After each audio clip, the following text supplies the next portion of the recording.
Welcome, ladies and gentlemen, to the Soul Seekers podcast, where we believe that hunting has the power to transform lives through primal adventure as we share our mission of mentorship is conservation. To learn more about everything we do, check out our show on Carbon TV or go to soulseekersnation.com. Freedom on, everybody, and stay soulful. If you want to take your shooting experience to the next level, then check out Coltac gear for 100% made in America products. Coltac manufactures specialty gear designed for long-range shooting, hunting, and other tactical applications. From their support bags, suppressor covers, shooting mats, and a whole lot more, Coltac is creating tough, durable, and innovative gear for both civilian and professional markets. Go to coltac.com to see all that they have to offer. That's cole-tac.com. If you are looking to get a new rifle or build your own, look no further than Kelbley's. Kelbley's actions and rifles have a higher level of accuracy and hold 92 world records set on either one of their rifles or rifle actions. Whether you're looking for an ultralight mountain rifle or wanting to compete in precision rifle shooting, Kelbley's has you covered. Go to kelbley.com to find out more or give them a call as their customer service is the best. That's KELBLY.com. Kelbley's.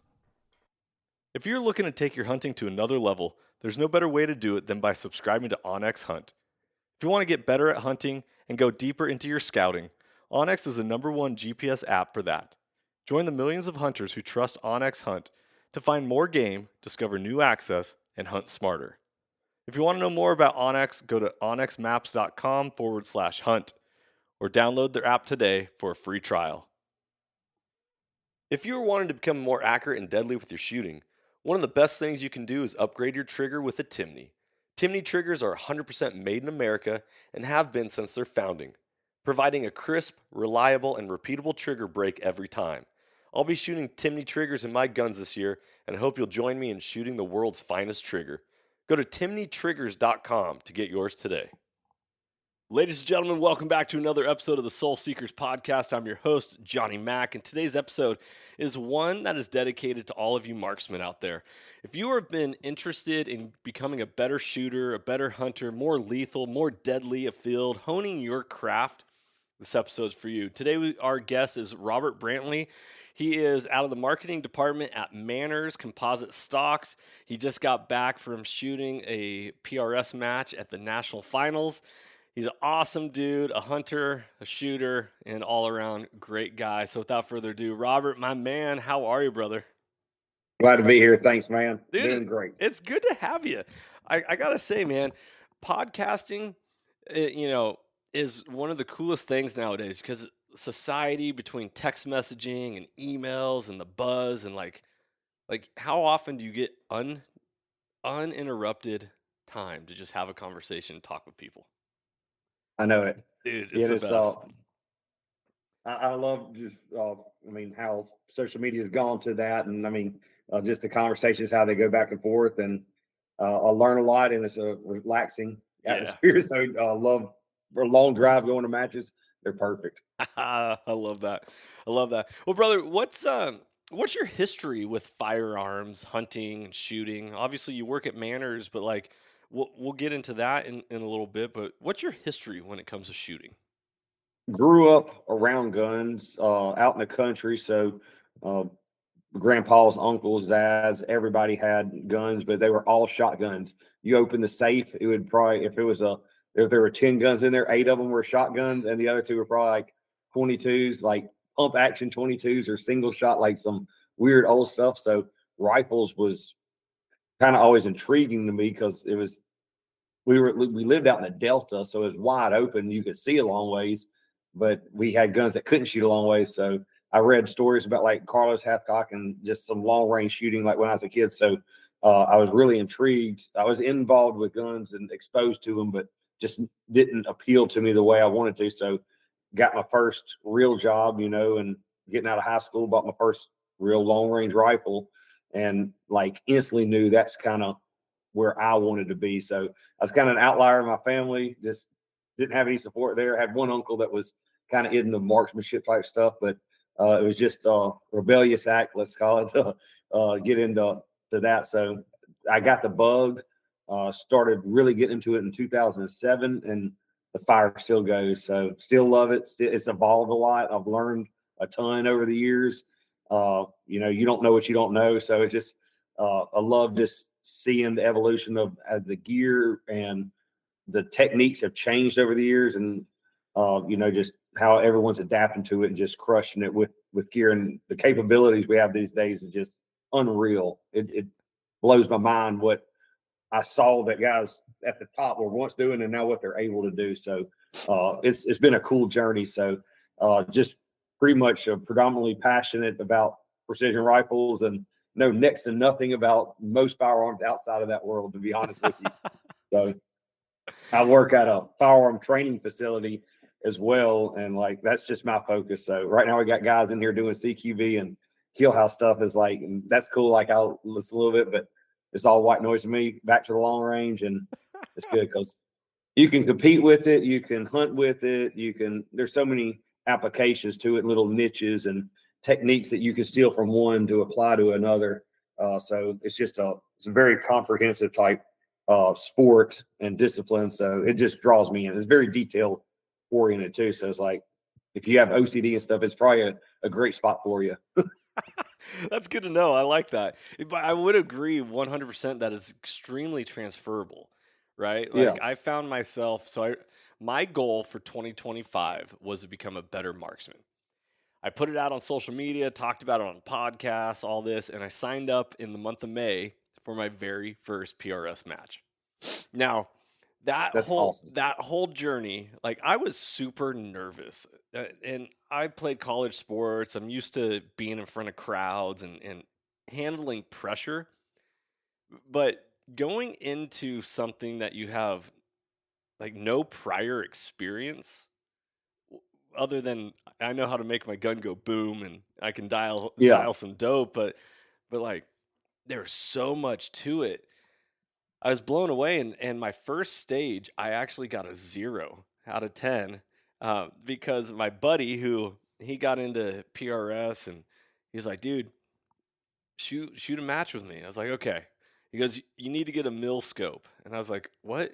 Yeah, I only speak imperial. I'm a American baby. Give me that MOA for for life." And he's like, "No, everyone speaks this language in PRS. You're gonna have more benefit." And I was like, "Okay." So I straight dialed my dope on that first stage like it was MOA, not mils, and Oh no, I miss every single you're getting shot. high as can be. Yeah. Yeah. And so I was like, man, I'm a better shot than that. Like I got out of the gate and just whiff, whiff, whiff, whiff. And I'm like, okay, what is going on? I'm not that bad. Like, yeah, I have a lot of improvement to make, but I was talk about a head game. And then all of a sudden Yeah. I was like, oh, dude, I'm reading this completely different. And then I had my best stage of the day, the next stage. And I was like, okay, I got this. Nice. My first introduction to a competition, it was an MOA scope, had there's a second focal plane, had a mil dot reticle, but a first focal plane, no, sorry, second focal plane, mil dot reticle, but MOA turrets. However, they had quarter MOA adjustments, but eighth MOA turret caps on it. And it took us a little while to figure out what was going on in that, but I still have that rifle and that gun. I was like, for as much headache as it put me through, I'm going to always keep it just as a reminder of what I thought was great at one time. That you learn that, like I said, the devil's in the details on everything. All those little things matter. Yeah, absolutely. Okay, so real quick, you work at a shooting school. Um, I am blown away at the progression of skills in shooting. It's like, how did somebody think about this? How did somebody learn this? Like, you know, I didn't realize that I slapped the trigger. Oh, wait, you're supposed to squeeze the trigger and hold that trigger back? And it's just like stuff like that. And, here I am. I wasn't raised shooting. I got into hunting later. They're not necessarily teaching you that type of stuff in hunter safety. And so, unless you go sign up and invest in yourself and your skills by taking a shooting course, you never really pick up on stuff like that, I don't think. Yeah, courses are great for people because we'll do one-on-one classes, but we'll also do, like larger open enrollment type courses or so. And sometimes those are great for people because they'll get exposed to other type of gear and techniques, and they may hear one shooter getting corrected about something he's doing that the other, he remembered the other guy just heard this guy getting correction on that, Yeah. that just sticks with it. So sometimes it's better to have more people in the class, exposure to gear techniques, things like that. But sometimes the one-on-one's best as well. So, but yeah, you're right. Investing in yourself to have the proper path, because my curve of the journey before someone just stumbled upon me and saw me struggling helping, it was very steep at first. And then just one or two guys smoothed it out a lot and taught me a lot in a short period of time. But the amount of frustration and stress and wearing out my gear and spending my money on resources to struggle was not the way. Yeah. And I could see how people could fall out before someone found me and helped me. But yeah, getting on the right path earlier will just set you on your way. And I tell people all the time, I probably can't teach you anything new that a lot of people aren't doing, but I can share with you the pitfalls I fell into over the years. And if I can avoid you from making several of the mistakes I made along the way, that might be more helpful than what I can show you. Because there's a few ways to skin the cat, but there's definitely some wrong ways and certain things you just can't do. And in the game. So Yeah. it's fun, and people find success different ways of doing stuff. So it's fun, and I try and being that I've learned that over the years, I try not to ever X something out if someone's telling me something that doesn't make sense to me. Yeah. I definitely want to learn about it and kind of prove it to myself. Can I use that in any of my applications? And if not, maybe just log it in the data bank and keep it for a rainy day, and someday it help. Or if not, just always trying to evaluate my process and learn. And that's why I love working with students too, because a lot of times these guys are very eager to learn, and they've been Googling and YouTube and all these things, and they might have stumbled upon something that, or ask a question that makes me think, and we kind of learn something, figuring something out. So I love when people do try to put themselves on the right path to go. And I think that generally speaking, most people find success easier. They'll weed out the gear that they don't need quicker, and just find themselves on the faster you can get to having fun and having success. I think the more likely you're going to stay into it. Yeah. Yeah. So that, I was going to that's say, it, keeping people into it. yeah, I'm a school teacher, 20 years of public education. And I know 100% that if students don't find success in a short amount of time, in not ultimate success, but like successes, Yeah. wins that they can stack, they're going to give up and quit. Yeah. Right? Because People like challenges. They like to stay engaged and be challenged, but the challenge can't outweigh it. Right. The juice has to be worth the squeeze. Like, That's okay, right. I'm going to put this much effort in, but I also need to get this much reward out of that. That's another thing I love about precision shooting is there is a direct correlation of the effort and how detail oriented you are on getting your stuff in versus what you get out of it. Yeah. So if you want to shoot bigger groups and only hit bigger targets, you can get by with some minimal effort. But if you want to hit little stuff consistently at longer distances, you have to start being more attentive to all these little details that pay out. These small 1% gains add up. But that's what I like about it, because you can, if someone doesn't want to put that much into it, there's still an area on the spectrum for them where they can still have a lot of fun and be successful. So we get guys come through and they just want to do it every now and then, and I can tell they bust their gun out 4 times a year. And they get, as long as they leave having fun, I'm good with it. But I love seeing other guys come in and they want to deep dive down every rabbit hole. And there's a lot of rabbit holes, right? So and just nerd out into it. So I geek out in that myself. So I like that there's a place for so many people throughout the sport. Yeah. You went back and said, going back on what you said earlier about teaching people in the pitfalls sometimes it's not necessarily like the tips of like, hey, do this, but the pitfalls of like, hey, steer clear of Don't do these this. things. Yeah, like, Yeah, just off the top of your head, what are like some of the top three things that you share with shooters? man. I got to watch out saying, I hate the blanket statements of get this gear and don't get this gear, because certain things you excel in, certain gear excels in one area and it falls right on its face in others. So it's like, you got to you can get good gear that's wrong for your application, right? So, like, for instance, I was telling a buddy of mine, uh, someone back then is like, you need this night force scope and this rifle. Well, ended up he went and got probably one of the best night force rifle scopes out there, but for F class and bench rest.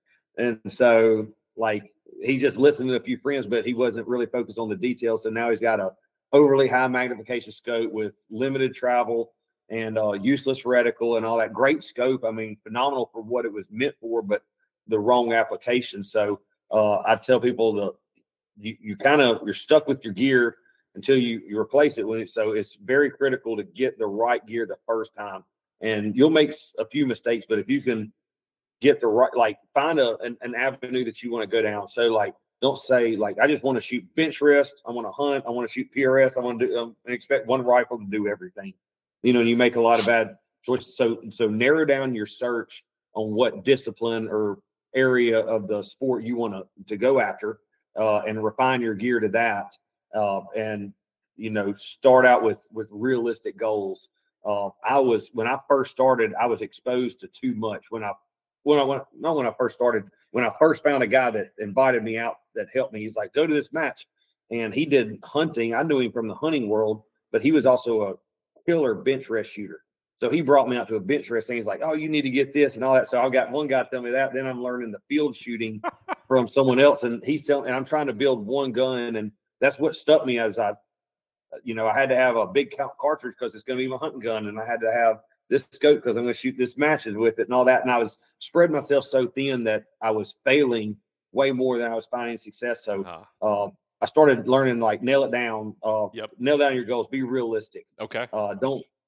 Don't try to be a jack of all trades in it. So that's why I have a vault full of rifles. I really only need, say, 3 or 4 possibly to cover most everything, but it's you got to go to you got to know what your goals are, let's say, and you got to define them. You got to go right down. So that's the first thing I tell everybody: define your goals. Yeah. I like that. Long-winded way of saying that, but my goal for this year was to become a better marksman. That was my goal. So that's interesting that you say this because, whether it's Stephen Covey's 7 Habits of Highly Successful People or whatever's out there, he specifically talks about in his book, begin with the end in mind. You need to know where you're going. What is your target? What is your goal? Yep. And then you can create your path to get there. Otherwise, you're just traveling blind and in the dark and being like, bumping into everything as you go. Yeah. Say you have PRS and hunting on two ends of the spectrum, and you're like, I like both ideas of that. Well, it's like, you really just need a rifle in a bag to go shoot PRS. But if you want to hunt, then a tripod becomes so much more valuable. A good rangefinder is paramount. You're useless without that. So it's like, cool. You can't just be gun focused, right? Like, if you're going to be in this world, it takes a lot of extra gear. If you're going to shoot PRS, you probably just need more practice and things like that. So don't rule out the extra gear that's needed to be successful either. So I tell people, like, it's all part of the big picture. So if you want to go down this avenue, like, explore what you're going to need and be prepared to get that, because sometimes single pieces of gear are so instrumental in your success, like a good rangefinder, for instance. You take that away from a shooter with the best rifle and gear out there, and his limitations are greatly diminished. Yeah. I mean, his capabilities are diminished. So you gotta look at the big picture. It's a very gear. That's one thing I don't like the sport. I love about it, and I don't like about it. It's very much gear specific. I can't just go out and do something without gear that's properly set up. There's a barrier to it. I mean, that I have to overcome to Yeah. get into it. But that, to me, that's the struggle, not the struggle. That's the challenge and the things that I know if I do it right, I'll see success. And I like that forced discipline. That's, there's no shortcuts. You don't, if you cut a corner, you're going to be punished somewhere else down the line with it. So Yeah. it's very much a direct path that I have to follow to expect the results I want. But Yeah. I could speak to that. On my very first match this last May, I brought my hunting rifle because that was just what I had, right? Like yeah, you that's what everyone says. Bring what you got. yeah, bring what you got. I got a gun. It shoots. It's 6.5 Creedmoor, a PRS caliber. We're good to go. Like, Yeah. and it is in. Man, I'm throwing out a different brand. A Gravo Phoenix stock is what I had Yeah. my gun in, and I was like, okay, it's at least flat. I can attach a bipod, arc a rail, and do some different stuff with it, and it worked out fine. The issue was my gun, because it's a hunting rifle, the barrel's super thin. And as it was getting very hot, shooting 10 rounds over a minute and a half, I Start could, walking. yeah, my bullets started just spreading out, and I could see that. I also was shooting suppressed rather than with a break because it's my hunting gun. I shoot suppressed. So Yeah. those Love that. those were some of the things that I realized. I was like, okay, if I'm gonna do this again, which I'm doing it on Saturday with the same gun, so that I haven't fixed everything yet, but I was like, okay, I'm gonna do this again. I will shoot one with a break, but I'm not gonna shoot a braked gun until I have a barrel that I'm gonna put a brake on. Otherwise, I'm gonna keep everything set up the same. But my biggest issue also had to be the fact that I was using a Harris bipod off a bipod stud on the front, and there was stages where I had to switch from a sandbag to a bipod, but I didn't have the distance in between my stock and my bipod to do both. So I either had to go with the bipod and no bag, or go with the bag and then no bipod. And Yeah. so I bought myself a really long Arca rail and an attachment that I can push my bipod out on, and just the little things like you're saying that make a difference, but you don't know what you don't know until you get out and Yeah. experience People it. tell you, like, just put your bag over the prop, put the gun on it, and just go to shooting. Well, if you don't know that your gun doesn't fit over that bag and it's teeter tottering on the mag and the bipod, and you get little to no contact area, like you're going to struggle. So it's like, yeah, sometimes you need someone to identify that. Like, Right. hey, you see that off a mile away from the side. That, like, I see it all the time when guys come here, and a lot of times the rifles have two studs on the front, Yep. and they'll have their Harris on the second one, and there's no way they can get their bags. I'm like, hey, that's what the first one's for. But take that sling off of it. But I remember I still got a few rifles here with the sling stud, and I just run the old Harris on it. The Harris still a capable bipod, and it's still used in in the shooting sports at a high level, but most all of them now at least have a quick release ARCA or something. That way they can either slide it up and down the stock, or they can just drop it. If it requires both, they could shoot the bipod stages and then flip a believer, it falls off, and then they're slick for the rest of the stage. Yeah. So and now the PRS has a sportsman's division.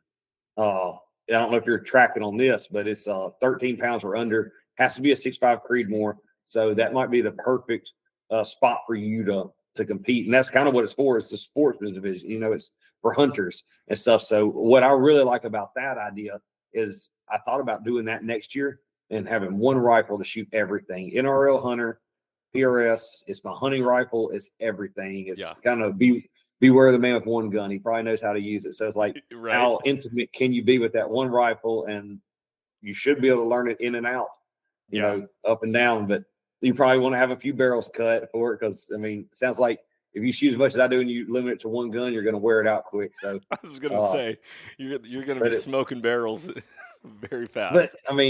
it had to be a lot of fun to me. I'm envisioning it being fun. I tell you what, the PRS, if you have like a long stay or long course, and you're going up and down hills, and you're toting a 20-pound rifle, and you see that guy in sportsman is toting that 12-pound rig. I start envying him a little bit. So Oh yeah. I think it's the smarter man's division, if I Yeah. must be. There you go. I like it. I like it. Yeah. Okay, so we talked just a little bit about that, and I want to get back to the right tool for the job because that has a lot to do with Manners stocks and in my experience with them, and you know, seeing them in action and wanting to apply them myself.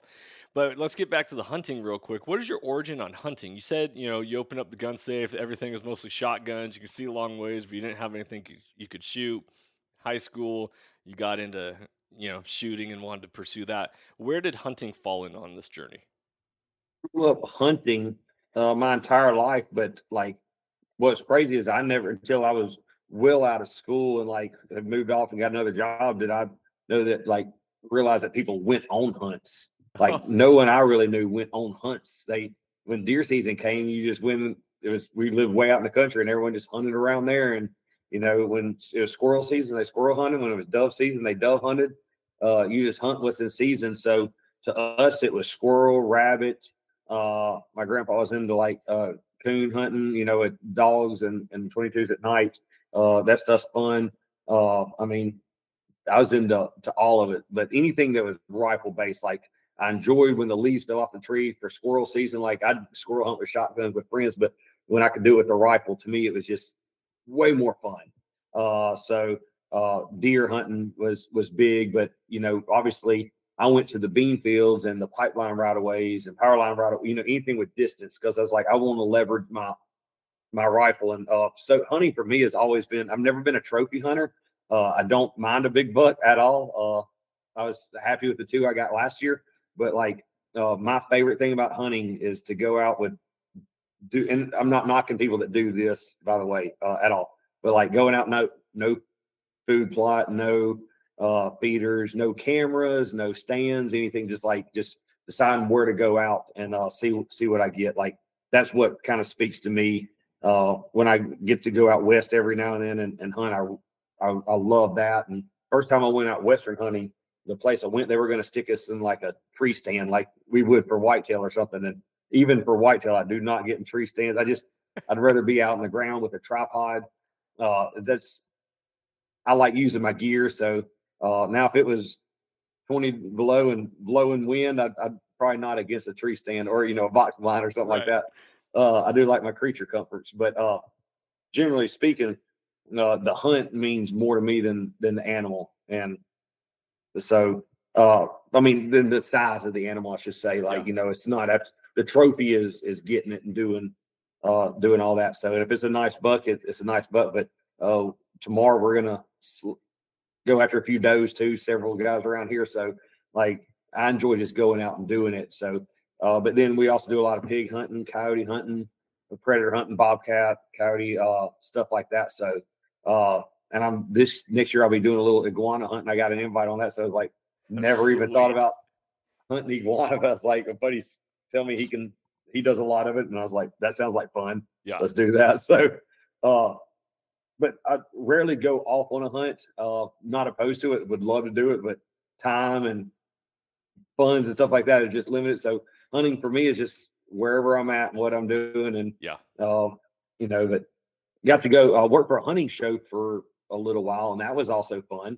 So I got to go off and be part of those big things. And as a rifleman, I'd help them out with some other stuff around the side. But I was there with the camera, and that was equally exciting to me because you got to get the shot. You still have to. You can't spook the animal. You be there for it, capture both the animal and the hunter, the shooter. So like I really like the filming side of Yeah. hunting as well. I That's I'll tell you, just as fun. it means a lot because um, there. So having a TV show and filming hunts. Well, a lot of hunts since moving down here, I'll self film. Whew, let me tell you, That's tough. that is tough. I I've already tried missed. some of that predator hunting, and it was humbling, Yes. extremely humbling. Yes. So having a cameraman that enjoys getting the shot, like, Yes. and being like, yeah, I shot that with my camera. Like, dude, that's awesome. That's Yeah, awesome. Very rewarding.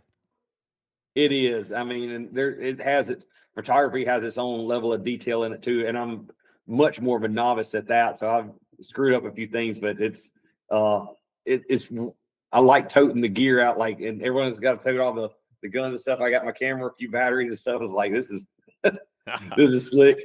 But yeah, so much fun. So that was most of my Western and like going on hunting experiences have all been with a camera more than a rifle. But this year we're planning. I got my dad here with me. Haven't seen him in quite a while. He just got in. So tomorrow we're going to go after a few deer, maybe some pigs along the way. And awesome. Got my boy out here. He's 13, and it's his first year to like really. He's into camera, like deer cameras right now, trail cameras, putting them out, and he's really getting into this. So it's like I'm getting to hunt with two generations, one above and one below me, and my wife will always go out some. So I mean, it's a family deal to us. We all take part of it. Last year, both my bucks, I shot it, knew where they went down at, went and got my boy. He was 4 at the time, and let him find them. And so it's like we've had some good memories hunting. Good memories, good food. So it's definitely a staple for us, and we definitely enjoy it. I love it. If you had to say shooting or hunting, what would you choose? That's so hard for me. I would go shooting. I hate that just because I think about it all the time. It's year round. I could do it every weekend. You have to have places to hunt, but I can find places to shoot all the time. So I would just feel like I'd leave a lot more out on the table if I gave up the shooting. But it's a scary world to take either one away from me. Like I don't want. Wouldn't want to face that reality. Yeah. Hey, I was poking around on your Instagram account. I see in your bio you say long range shooter. Notice not hunter, right? Just long range shooter, kitty wrangler. What type of cats we talking about? It was bobcats for a little bit, but no, for I don't remember what year it is. I had a little viral video where I was at the gun range left, and bunch of cats and kittens ambushed me. So I filmed it for my little boy, and I didn't know the video would just take off. So it just blew up, and I don't. A lot of more details in there. The hunting world and the cat world are completely two different. And I've always been an animal lover. I mean, we always had around the farm. We always had dogs, cats, sheep, goats, turkeys, emus, peacock. I mean, we had everything. So like, we always had dogs and cats, and and we live out in the country too. So it's also not.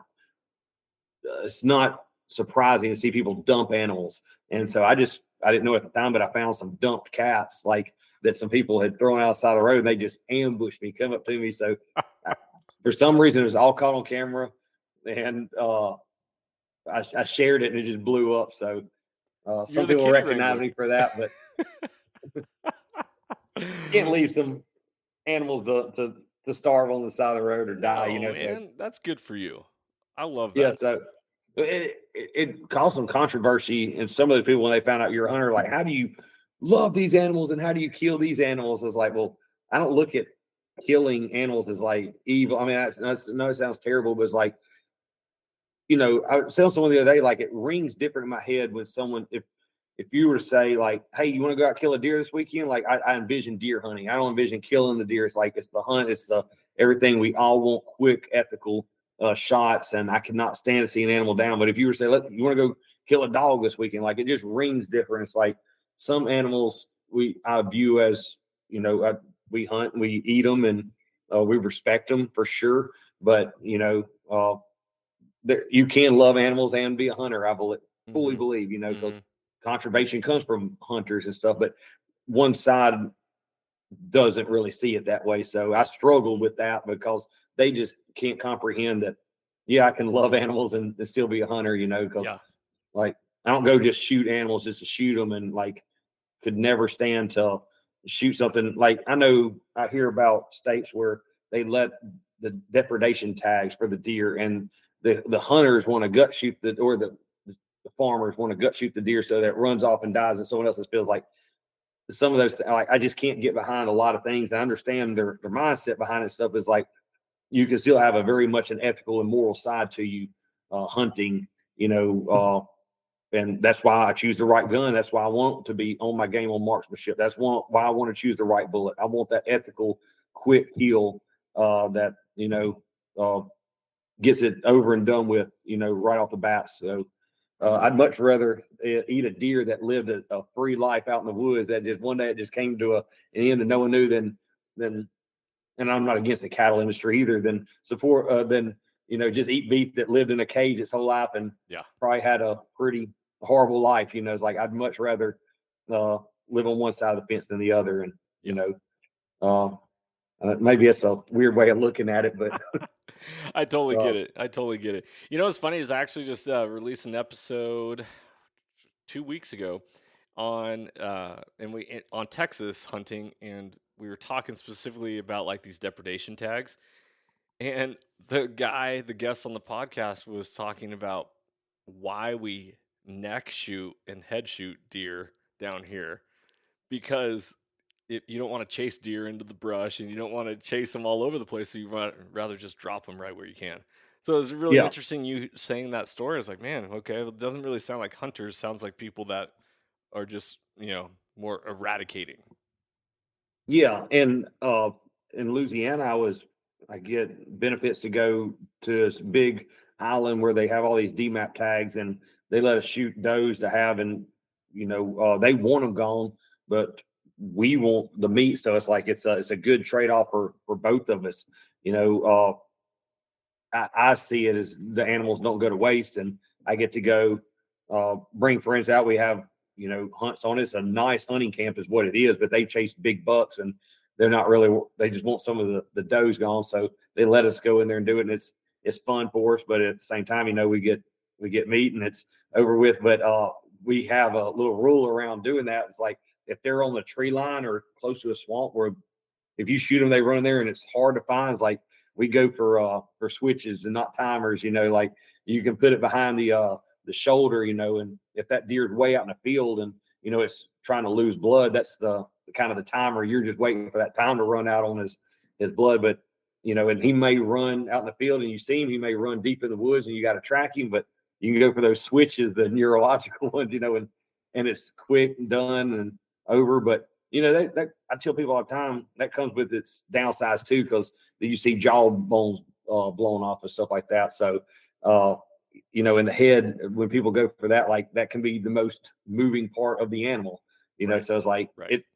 it has its considerations, let's call it, things you need to consider. But a high shoulder hit, I'm really big into those. I've had great luck with most animals stopping dead in their tracks with just a nice high shoulder. Yeah. And I think for long range, it's good too, because you do want some room for error. And it can, if you miss one way, it can become the behind the shoulder shot that a lot of people already believe in. And, or you can miss and hitting the spine or neck, you can miss your mark, but still hit it. So it gives you some room for error where it helps some hunters out. And that's the whole thing I want. I just want to be ethical and get it over. Yeah. Watching animals suffer is the last thing I can stand to do. So, oh yeah. That's marksmanship's huge. And the old place where I was at, I hated it because at deer season, the range would get busy all of a sudden. It'd be a ghost town all year, but here comes deer season. And I'd see more people sighting in their gun after they'd missed a deer or two than they did getting ready. So it's like, I wish we could break the culture where I'm at. Like, my gun was probably fine last year when I put it in the safe. I got a different kind of ammo now, but I'm sure it's fine. And, and they risk it and gamble it on this animal, and the animal ultimately suffers, bad. And it's just like, you could have gone out to the range and just confirmed it, took a few shots and, done a little work and put the odds in your favor. Yeah. So I'm a huge proponent of getting ready for it, for hunting season, and, doing a little checking your marksmanship, checking your gear, because it may be gear related and not you, so like, but I feel like you owe the animal a little effort to go in and do that. Yeah.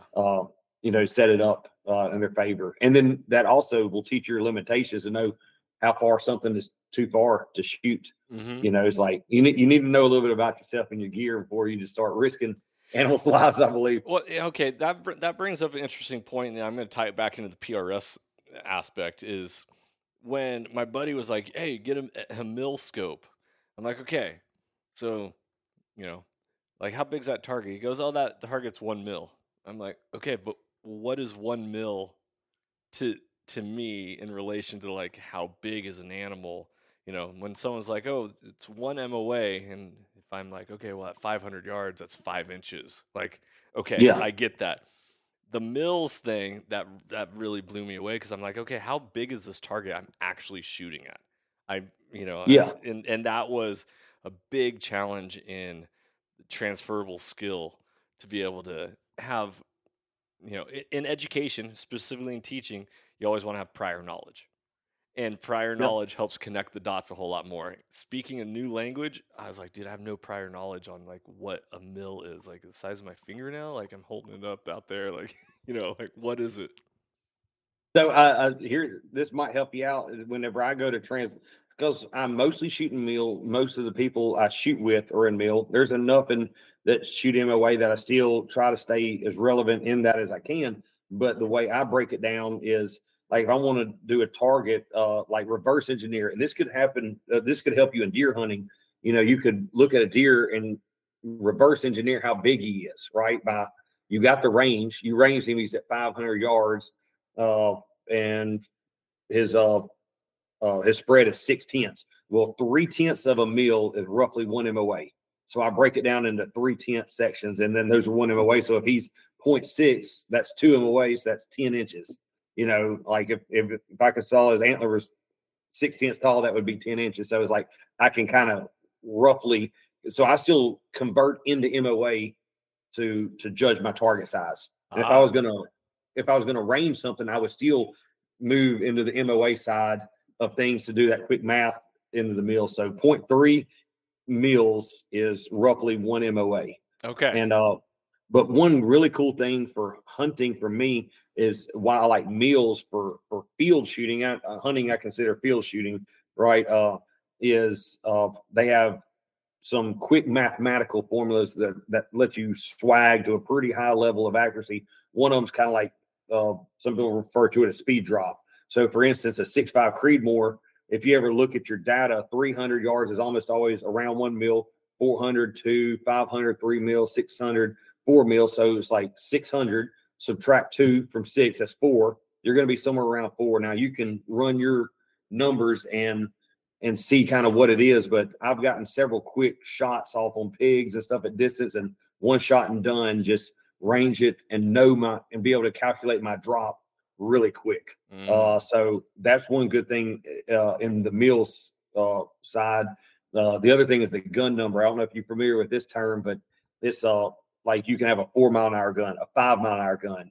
And if you say have a 5 mile an hour gun, if you're in a 5 mile an hour wind, at 300 yards, it's 3/10. At 400 yards, it's 4/10. 500 yards, 5/10. So it's like these quick little swag things that you can do to get on target quicker. And it doesn't work as well in MOA, but MOA still shines in certain things as well. mhm. So just getting and for hunting and LE, we still see a lot of MOA in that world. So for the most part, if everything's the same, I just go in my app, whether it's my Kestrel or my phone app, and change from mil to MOA. And then if I got MOA escape and all my dope's right. So it's like I don't see why people struggle with it one way or the other. I understand the language in the PRS. Like if everyone's shooting mil, you're not doing yourself a favor shooting MOA, but it still is more than capable.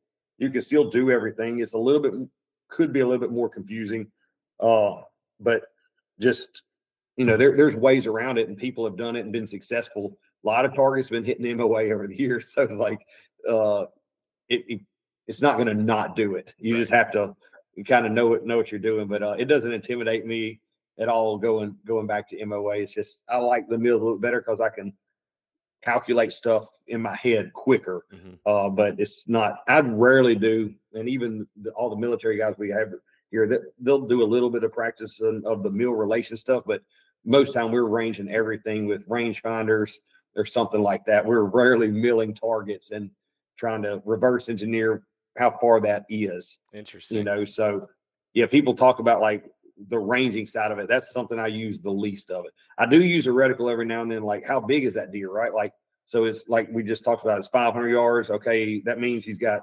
10-inch beams or something like that. Like, that could be kind of cool that you can do that. But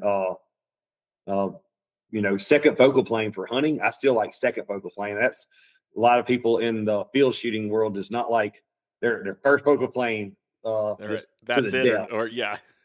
Yeah. What do you mean by a 5-mile-an-hour gun? How do you determine what that is? I use my ballistic calculator mostly to find out, because you could go in, like, I could be in Louisiana, it's a 5-mile gun, take the same gun to Colorado at elevation, and now it's a 6 or 7.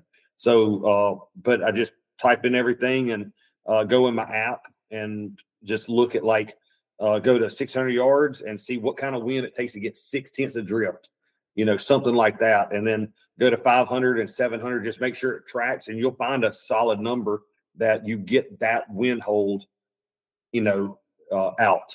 Does that make sense? So That way you just have a quick reference. Like, my hold is this when it's Yep. at this speed.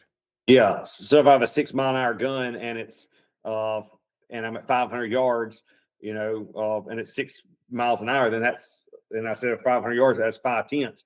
But if it's 9-mile-an-hour wind, it'd be about 7/10, because I'd add another half to it, another 50%. So it's just where I can half it if it's less than that. So I just break. It's just a chunk that we can break things down with. So very quick and easy. But gun number. Yeah. That I've never that's what we heard that call it. before. That's all brand new. It's quick and easy. I mean, nowadays technology is catching up to where so much stuff's in our binos or in our app, and we can get things pair and link. And it's nice. And I do have a lot of gear that has that technology in it, but I still run a lot of just bare dope cards on my arm with the rangefinder. I love a simple setup. So I like being able to, if everything fails, have a ballistic calculator in my head that I can reference quick, and come up. But you can also use that to reverse engineer. If you take a shot and you say you miss and you see what the wind is, you can if I needed 7/10 on this, I was like, okay, that would equal out to be a 5-mile-an-hour. I can use that formula on the backside to reverse engineer it to drive a wind to use for my next target. So the math works before a shot and after a shot.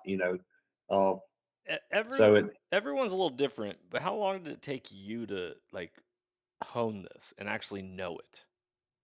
I'm still trying to. Man, gun number. I noticed the trend of like the subtracting 2 thing. I was telling you about 10 years ago, and it seems like it's been talked about.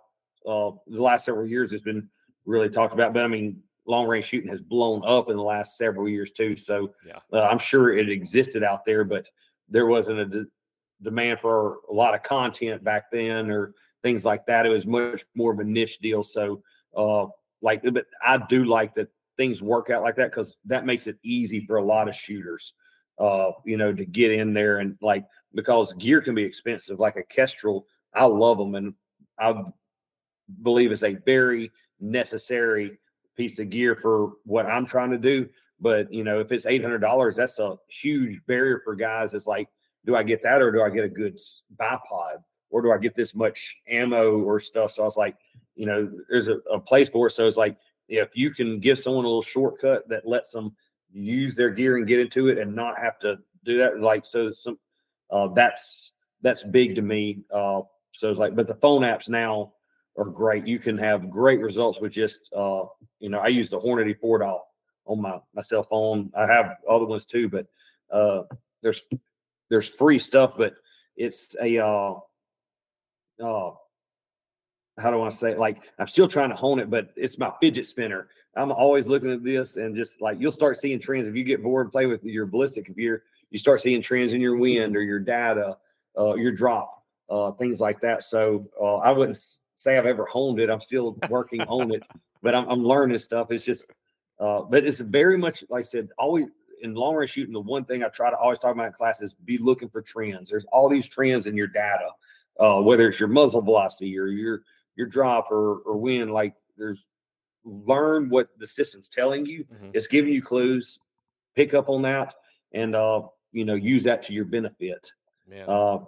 It can be hard, and like I said, things might be staring you down in the face and you don't realize it. You don't know you're looking for it, but your stuff's always giving you your answer. So but yeah, MOA, that's hard. There are some quick formulas, but it doesn't register to me as easy. So I don't mess with it too much. Yeah. On that, I'm a take your dope chart to your gun, put it on your arm, something like that. Have your data, and you'll be fine. That's my recommendation if you're running MOA. What's your take on once people start getting proficient at long range shooting, then getting into long range hunting? Like, is that an addiction within itself, or do you find yourself being like, okay, well, I actually want to see how far away I can shoot this animal at? Okay, that's man, that's a debated topic because I'm a long range shooter to a degree. I also consider myself a precision shooter.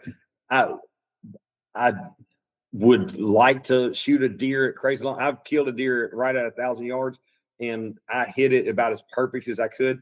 And looking back, I said, I'll never do that again. All these landowners were talking me into, you can do it. I had my big 7 SOM, and it worked out perfect. But I was looking at that deer in my scope, and it was so tiny.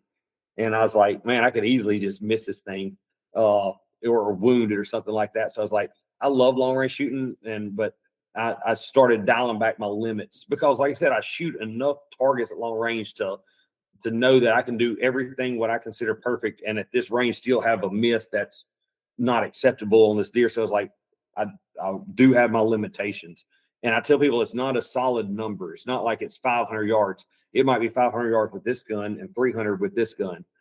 So I look at wind drift and how much air, because if I can't read to say 2 miles an hour, and 2 miles an hour has more drift error than the target gives me budget for, then I can't resolve my wind hold down to that target size. So I need to bring my distance in.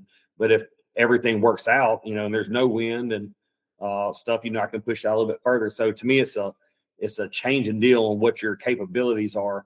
And one of my heroes in the long range game, when I was getting into it, like this guy was almost unbeatable in these long range matches when I started. And he told me, he's like, I'll never try to shoot a deer past 350. Like, he's like, I've seen too much stuff I just won't do it. So I was like, wow, that struck something to me that this guy's telling me that, he stops at 350.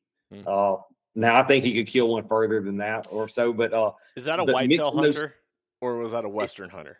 It's a whitetail hunter. Yeah. Okay. Yeah.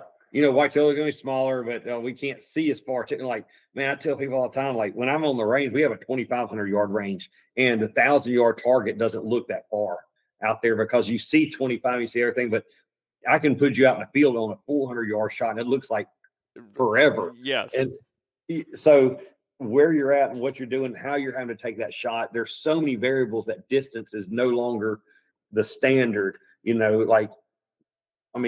A 600-yard shot off of a bench probably is way easier than a 300-yard offhand shot, right? So it's like, what do you get to work with? What's your conditions? What are the cards you're dealt? What's the hand you're dealt the big picture of this? And that's, to me, where it is. My most challenging shot I told people I've made this year on any wild game was a water moccasin at 6 yards with my rifle.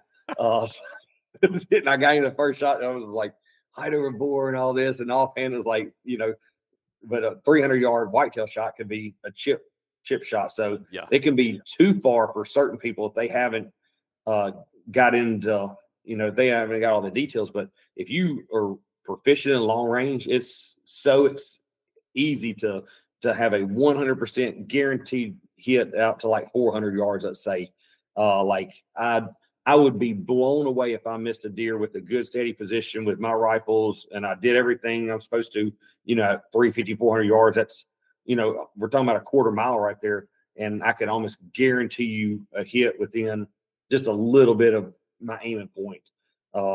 You start seeing dispersion, you go out 700, 800 yards, you start giving up a lot. So, Yep. but say you go out west now and you went from whitetail to elk and the target's twice as big. So it's like, there's a lot of variables, I guess what I'm trying to say, on trying to determine how far you shoot an animal. The other thing I tell people is please look at your energy level on your ballistic app. It'll tell you how much energy you have, how much velocity. There's charts and content and resources you can go look at that says, like, if you're shooting with the ELD you want to, I'm just making this up, don't hold me to this, but like your impact velocity needs to be 1800 or more. And if you're at a range where you're at 1500, it's like, maybe I shouldn't take that shot. Yeah. It's like, so, but you can find out where 1800 is based off your bullet selection, right? Yes. Like what the bullet's going to do, not necessarily like the cartridge, but like what's being pushed down range. Yeah. What's my impact velocity and what's my impact energy? Like those are two things that's in that. What's my wind error? What's my gun? Do I have a 1 MOA gun? Like if it's 1 MOA at 1,000 yards, 10 inches is the best I should ever expect to get. Yeah. So if a deer vital is that size, then you're pushing your limit. So it's like there's a lot of metrics you can use to decide what you think is as far as your limits will be. But it ultimately comes down to when you're in that scope and you've shot a lot, and you're looking at your wobble zone, and you should be able to know like the probability of the chances you're fixing to hit this target right there. Like if I got a lot of wobble, I'm just gonna sorry, I can't do it, and don't take that shot. Right. Because it's so much easier to talk about what position I would have done than when you're out on your hands and knees looking for a blood trail on the field. Like no one wants to do that. So no, not at all. All right, let's shift gears here for a second because I want to make sure we actually talk about Manners stocks here, if you don't mind. On one of my hunting rifles, 300 PRC, I have a Manners carbon Pro Hunter, the Pro Hunter stock. Absolutely love it. Absolutely love it. And I wish I had that stock on my 22 Creedmoor because shooting off a tripod, night hunting, all that stuff, bam, clip in, you got everything you need on that gun. Turns out that, I never really had much experience with Manners until I got that and held it and felt it. And I was like, it's special. It was really cool. How long have you worked at Manners? And take us through some of the stocks, because one thing I will say, the website confuses the hell out of me when I'm on there being like PH, MCS, PH, LR, like all sorts of stuff. The MCS will always be Manners Composite Stocks. So you'll see like the MCS PH. PH is the Pro Hunter. And I can see the confusion. There's all these different models. And so I've been with them for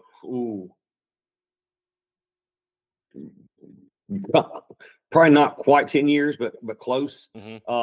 Mr. Tom Manners has a million people always asking for all these little individual features. And he gets somebody's like, I love the LRH, but I wish I had this little thing. So you'll see options come about that he's answering people's requests for certain features and stuff like that. So you'll see some stocks that have a lot of similarities in it. We've been trying to reduce our SKUs for quite a while, just to, and that's hard for Mr. Tom, because once he makes a mold and he makes a plug and has a fixture, it's easier to keep it there than it can build up on the webpage, and it can be a lot of options. So I get it's like I had this work and I have all the stuff here. Like if someone wants it, we can do it. What's the harm in putting it on the website? So I see both sides of it, but I wish we had like 4 models, 5 models, or something like that. But if you're in the long range hunting game, Manners is like my first composite stock was a McMillan, and Manners wasn't a company at the time. And as soon as I bought it, this company Manners come out, and they had this strange looking little thumb hole that I ended up really falling in love with and becoming a thumb hole fan. But it was one of the first, like there was only a few heavy hitters in the game. Like McMillan was the big company way back before then. So Manners entered the scene and had a traditional stock. It wasn't a chassis, and they just started looking at all these little features that people wanted. And to me, it hurt my interest. I didn't work for them at the time, right? But the brand just really resonated to me. The quality was there. They were listening to the shooters. I'd go to matches and I'd see guys running them, representing them. I'd see Mr. Tom Manners himself, RO, and asking for feedback from the shooters. I saw him supporting the game. I was like, this is a brand I can align myself with, right? Yeah. So that's kind of what started everything. And then, trying to give my feedback to Mr. Thomas, he's developing some of these stocks over the years and what guys are wanting, whether it's me or him. Because I tell him all the time, it's like, you're not building a stock for you or not building it for me. It's like you're building it for the masses. So it's hard to pick features that work for everybody. So you kind of got to generalize stuff the best you can. But his stuff have always ergonomically just felt right in my hand. As soon as it goes in my hand, he doesn't design anything on computer. He doesn't no CAD, anything like that. It's all now it goes through that process when it's the molds are being made and the fixtures being made. It hits that, but everything is like a handcrafted piece of art with him to start with. So, I mean, he's modeling clay with his hand, so it's like it fits the hand well. So it's like I've always just really liked his stocks to begin with, and just how they fit. Because I tell people the stock is the interface between the rifle, you, and the world you're trying to shoot in, right? Like if you're trying to shoot off of a rock or a stump or whatever it may be, like that stock is that interface between it marries everything up. So it's very important. You want to be comfortable. And how many times have you been on a hunt and you're just waiting on that animal? You want to have something that gives you longevity in a position and comfortable. You're not just struggling to make a shot. So I'm a big believer in comfort and stuff like that. And those stocks have always been amazingly comfortable to me. So that was kind of why I came to him and stuck with him. But he's based out of Kansas City, Missouri, and he's right beside two other really big notable manufacturers in the gun world, and long range hunting is kind of taken over there. So the demand for it started out competition, but the demand for hunting stocks really came in. And now that's really what I look at it as. Manners is a premier long range hunting stock company. They make some competition stuff that are phenomenal. I love them. I really don't think there's anything better, but their long range stuff right now is killing it to me. And I know it sounds biased being with them, as like I'm still a fanboy at heart and love and just a general enthusiast into this. So the new folding stock that he come out with, that's 90% Mr. Tom's designs and hard work and just like listening to people. But like that, to me right now, is the best hunting stock on the market. Let me jump in if you don't mind, because I have the Pro Hunter, absolutely loved it, and still love it. And then I was like, man, the only thing that would make this better is if it had an adjustable cheek rest. And so we have that now. All of a sudden I'm like, oh man, there's a Pro Hunter adjustable. And I'm like, dude, that's a sweet gun. I want that. And then I saw that you guys released this last year, the adjustable Pro Hunter foldable. And I'm like, no freaking way. So I want cheeks one. always been a pain. So we had the long range hunter and a few guys, and it was a popular stock, but a few guys were like, man, I just wish it didn't have an adjustable cheek, because it's something you can snag on. It's something, it can come loose. Some people just don't want it to begin with. So we were trying to come like, let's not just make the same stock without an adjustable cheek. So that's where the Pro Hunter come with. It was just a little bit more trimmed down, sleek, snag free. So that was his answer to the guys that didn't want the adjustable cheek. As soon as he comes out with the Pro Hunter, everyone's like, I wish it had an adjustable cheek. It's like, well, get the long range hunter. Well, no, it has this feature. He's like, okay, so he did it. But back in the day, if you wanted adjustable cheek, that was 1 pound of isolated weight to the rear for all that hardware. So if you had a hunting gun usually has a lighter weight barrel.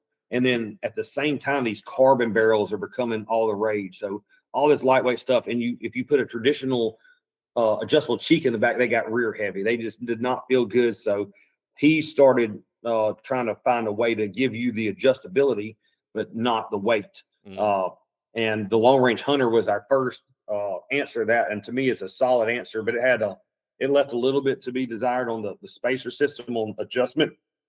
It works fine for me. I still use the original way of doing it, but now he has this wedge block feature, he calls it. It's in the long range.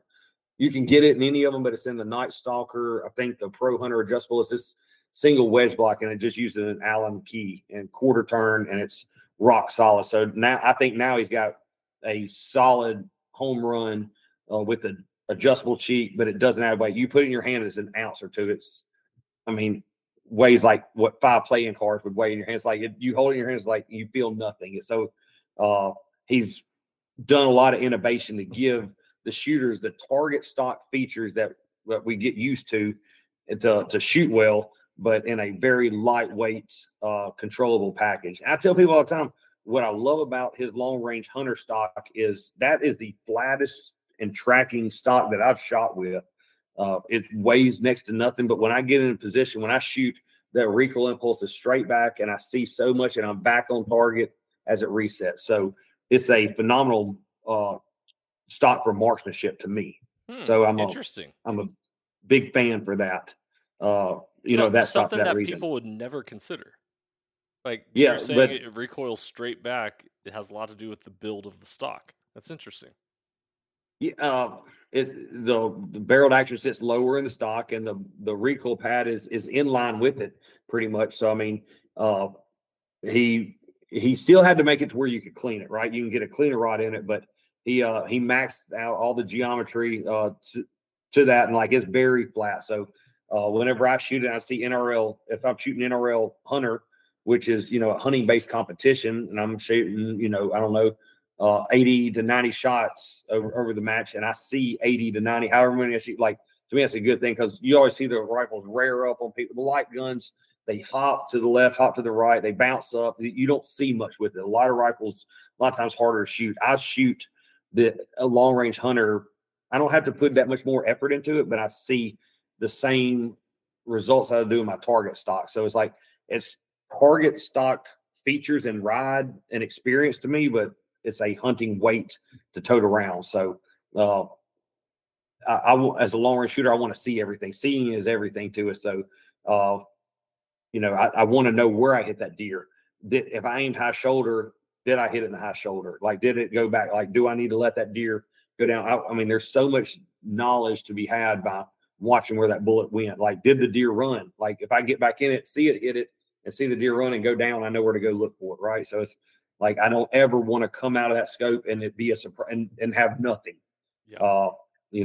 That's a scary thing, is to come back and see nothing. The deer could be laying there dead. It could have ran left and you go looking right. There's so much. So to me, I won't. That's a non-negotiable to me. It's something that kicks me out. Yeah.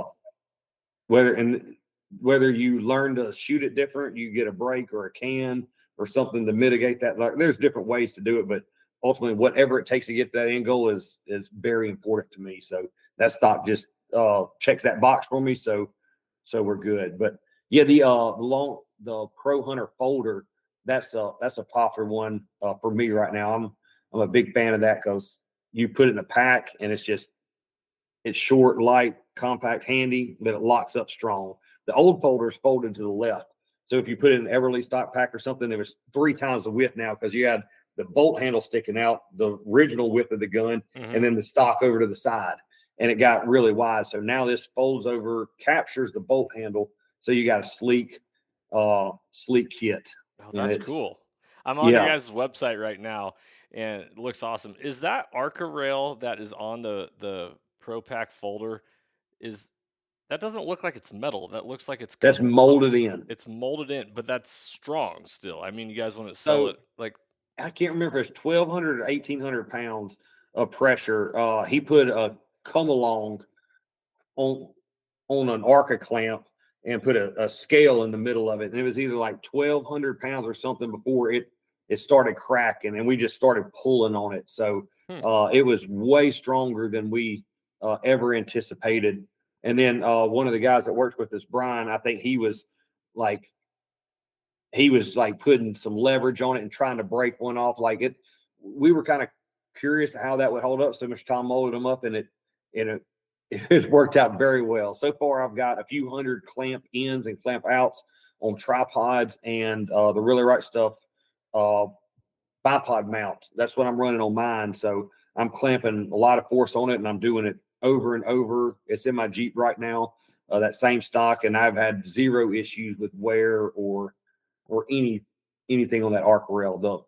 The nice thing about it for a hunting standpoint is it won't come loose on you in the field, right? Like you're not going to get a few miles in and your rail being loose. And if that happens, you're in trouble because all of your stability now that you were trying to milk out of is Gone. loose.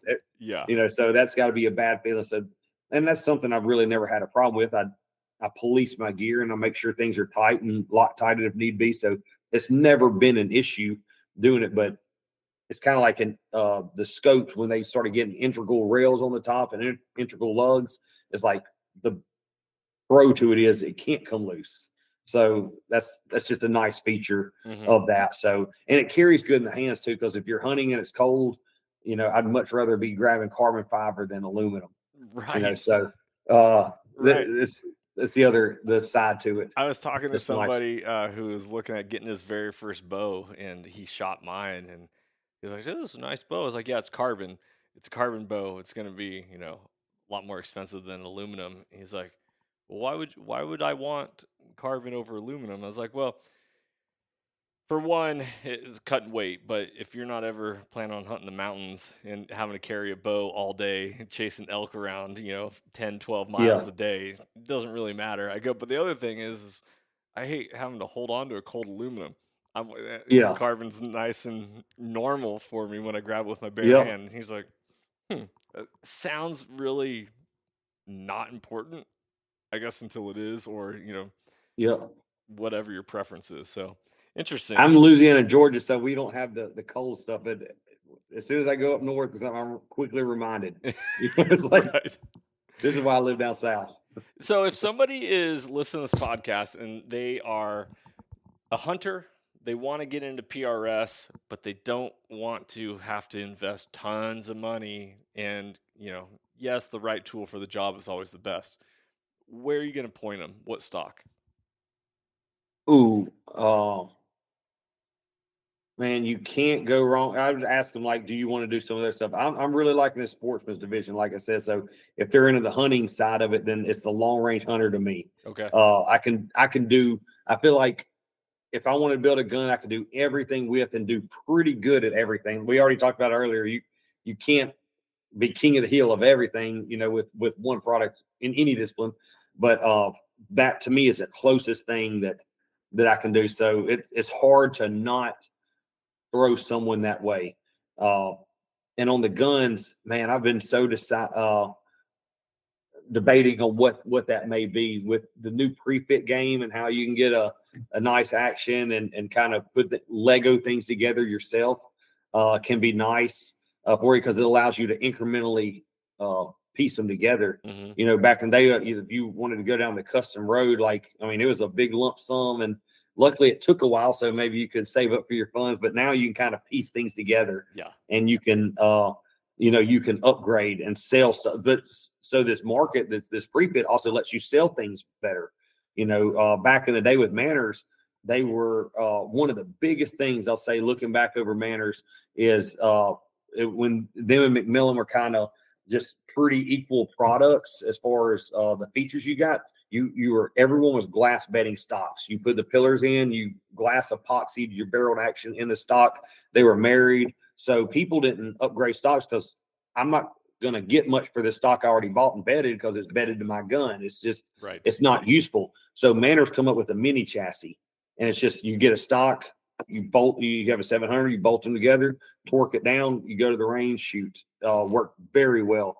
So, that modular capability of that nowadays, everything's interchangeable. So I see guys swapping stocks all the time, and they can have one action, let's say, and have a long range hunter and a TCS and two barrels, and they have a 20-pound PRS rig and a 12-pound NRL rig, and they have the same scope, same trigger, shoot the same ammo. So there's that's kind of cool. You used to really couldn't do that back in the day. So I like this increment you can because I don't ever try to get guys to go cheap. You don't have to have the most expensive stuff, but you don't want something that can't do it. Because if you spend too much money and going down that road, well, you're kind of just stuck, and you're going to have to spend any more to get out of that hole. So I tell you, buy once, cry once, get something that will work. So Impact Precision makes an action now. Like that's great because they've kind of changed the pre-fit game. So like I would really look at one of their actions. They have a round top, cheaper action, I believe now. Like you can get something like that and know that you can get barrels turnkey from here on out. And just takes Remington 700 triggers and scope bases and rails. So it's like I'd probably go that way, and then you could get a Manners stock with a mini chassis. You used to, like I said, you had to bed it. That's another $300 to have a gunsmith professionally bed this thing. So whatever your stock costs, back on another $300 for this service that you may not have known you needed. So the ability to let guys do it themselves, they're learning about their gear and all that. I still like keeping the gunsmith involved because if you don't know what you're doing, you probably don't need to be putting together guns at the same time. So it's like there's a teeter-totter on this recommendation, but but there's so much. As long as you stick to good quality gear, you almost can't go wrong. So an impact action and a Manners LRH, and then your choice of barrel. I love starting guys out with 6.5 Creeds. It's just enough recoil to teach you recoil management, and you don't get super lazy. It's got long enough barrel life that by the time you start getting things figured out, your barrel's not toast, and I just figured out, now I got to start over. Like I don't want to put someone on a barrel burner round to where they get in that scenario. And then it's got good enough ballistics you can be competitive. Yeah. So it's like the 6.5 Creed is hard to beat. A lot of people look at it because it's kind of looked at a fad round, and it's just people love to hate on it, but it gets a lot of hate. It's easy. Yeah, but it works. I can go buy most any 6.5 Creed rifle and most any 6.5 Creed ammo, and they'll put them in, and they almost always work good. Yeah, so it's like it's something you don't have to fight too much. So the last thing I want any new shooter doing is fighting their gear. So like get something that is going to work. So I like that's usually where I go. A good barrel, I choose Bart line. There's other great barrels as well. You don't have to get that, but don't get something that you don't know is going to be good. Don't let it be a surprise. Get some reputable thing. That way, if I got a bad Bart line, I guarantee you they would take care of they're a reputable business. So like if they never had a bad one, but if they did, like I could expect service from someone like that. But if I get some Joe Blow thing that I've never heard of and it's bad, I'm probably stuck with it. Yeah. So you don't want to skimp too much. Yep. I totally get that. If I am more of a hunter, but I want to just do PRS because it's going to help me become a better shooter, and I want my gun to be more of a hunting gun, what stock would you put you in? LRH for sure. Just without doubt, just LRH. Without a doubt. It just fits too good. It's too flat.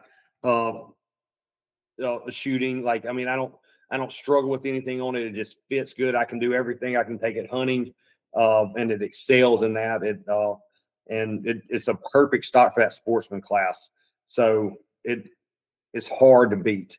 And the PRS, you may not see some benefits to it in your hunting, but it definitely will teach you that, because you start building reps, getting reps in on building positions, solid positions, looking for your shot, calling your shot process, because you have to build a position, acquire the target, dial the right dope, assess the wind, break the shot, see what happened, copy and paste my correction, rinse and repeat. Like there's a whole process that has to be done when you're making these shots. So it's like, if you are a hunter, the PRS still can help you, because you're validating data.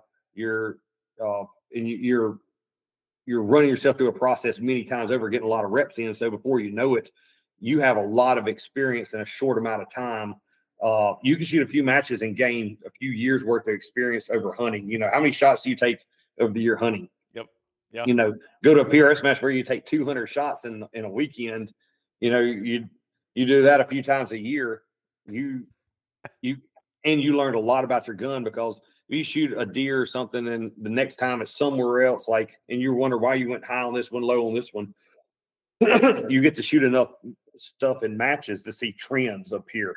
like after 5 shots, my barrel starts opening up, or it doesn't, or I start shooting high, like whatever it may be. Like you get this, you get to become more experienced with your rifle, so you gain experience in a very short time shooting matches, Man. and you're around other people that's going to show you techniques and gear and things that, like, a light bulb may go off, that tidbit of knowledge will stick with you the rest of your life. Yeah. So lots of experience and knowledge to be gained at matches. I love that. Hey, I'm poking around on the Manners website and, build your own manners, whatever it ends up being. When it comes to a shell, there's double dead upgrade, chopped double dead. What does that stuff mean? I wish they put a little bit more information out there. So the double dead was the old. That's how we made stocks way back in the day. And people say it just has this old dead feel to it, and it's just a heavier mixture. I don't really know can't tell you the exact details in it, but it's just an older, heavier, denser feel. So it probably wouldn't be good for a hunting gun because it's going to add a little bit more weight. Tom has found ways to make stocks lighter. The chop is everyone's, you always see the weave of the carbon fiber when you look at it, but everyone's like, I like this. You can chop carbon fiber into the gel coat and just have a irregular pattern, and people really like that. So that's what the chop is.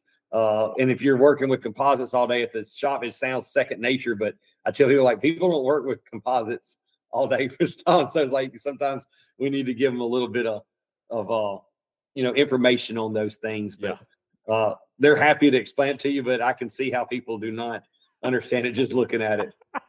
Yeah, I was like, I have no idea what this is when I was poking around on the website, and it was, It started out, we had the standard shells, and then when he found ways to make, because that was one of the things that Mr. Tom's process let him do, is show you the carbon fiber weave. When he started that, no one else was really doing it, because if you looked at other competitors, it'd be weaves, and then you go to the ends of the stock, and the weave disappears. Well, they couldn't find a way to get them in those corners, and so they would chip and stuff like that to other competitors, and he really excelled at finding a way to get that carbon, because that's where the strength is, right? The resins and some of the gel coats they're not going to be as strong as the weave. So it's imperative that it gets in those corners. It's hard to get spots, and your strength is everywhere. And Tom puts a lot of thought in his shapes. Like the old PRS stocks were real I-beam shaped just for strength and stiffness. So he's very much